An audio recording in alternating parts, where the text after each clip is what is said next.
De donoren met de bloedgroep O-negatief worden deze dagen bellen om voetendaags bloed te jan. O-negatief kan bij elk slachtoffer tatje worden, hokker bloedgroep hij ook had. En wordt daarom broekt bij rampen en ongelukken. De noodzakelijke varie van dit bloed is net meer op peil.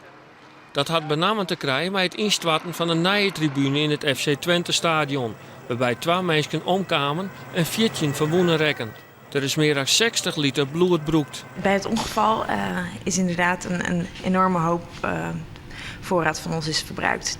En dan zitten we tussen de 100 en 150 zakken die daar naartoe zijn gegaan. En ook om die voorraad aan te vullen hebben we gisteren donors gevraagd van kunt u vandaag of maandag O-negatief komen doneren. Gewoonwij had de bloedbank Noord-Nederland, dat ook Enschede ondervalt, een varie van 9 dagen bloed.